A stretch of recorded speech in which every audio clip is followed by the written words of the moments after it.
Hi, my name is Lindsay Everson. I recently read The Notebook by Nicholas Sparks, and I'm here to tell you why I believe it should be the 2016 CKSS Reads Award winner. Let's just start off by talking about the plot of this book.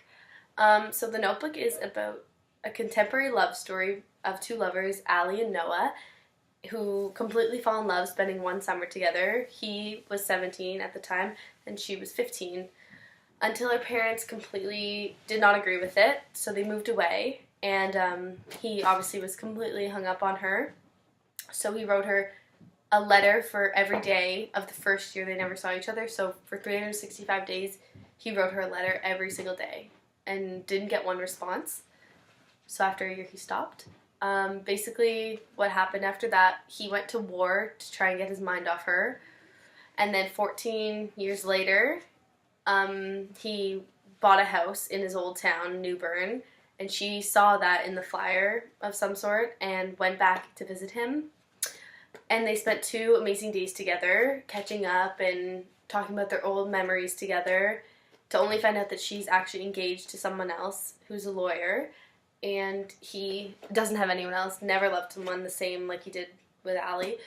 So it left her torn. She left New Bern, where he's from, not knowing who to choose, because she did love Noah as well as loving her fiance as well. So we don't know what happens until the end of the book. Metafiction plays a big part in it. This story actually starts with Noah, as we don't know, it's an unknown narrator, reading to an old lady in a nursing home who has Alzheimer's, so she doesn't remember anyone or anything. And so he reads to her every day this love story, and Allie always asks questions like, who does she choose, and because no one knows what lover she chooses. And then by the end of the book, we find out that it was actually Noah reading to Allie the whole time, hoping for a miracle that one day she would come back and maybe realize it was him again. So a theme that I picked out that really stood out to me throughout this entire book was always follow your heart.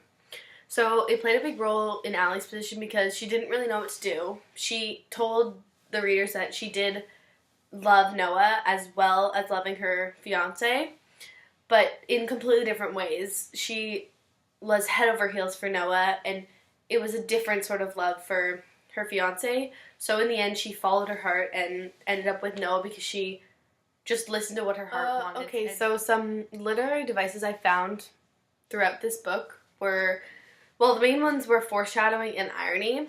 A couple examples of foreshadowing I found was when Allie was wondering if she made the right choice to come to New Bern in the first place. Well, come back to New Bern to see Noah.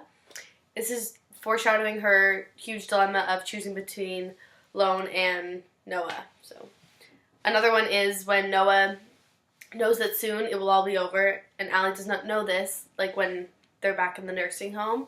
And the foreshadowing is that they end up finally happy together when they die together in the bed. An example of irony I found was when Allie was driving by people just going about their day and their everyday lives, in spite of that she was in such a huge dilemma that she found herself in that moment. I did know the big storyline from the movie because I had watched it first, and I thought I was just gonna judge it more and just be like, oh, well, the book was like this and the movie was like this. But in reality, just because I saw the movie, it made the plot that much more beautiful and deep to watch, and it made everything just feel even more real because I just pictured it in my mind. So when the sad parts, it just had my favorite part of this book was definitely the ending. You didn't really see it coming because you didn't know if she was ever gonna be able to tell that it was Noah there again. So on the last page, when they're laying in bed together and he grabs her hand and she mutters quietly, "Oh no, I miss you," and that was just the greatest miracle to him. So thank you everyone who watched this video. I really hope you enjoyed it and my opinion on this book, because it is such an awesome book, and I really hope you do choose to read it and choose it to be the winner of the 2016 CKSS Reads.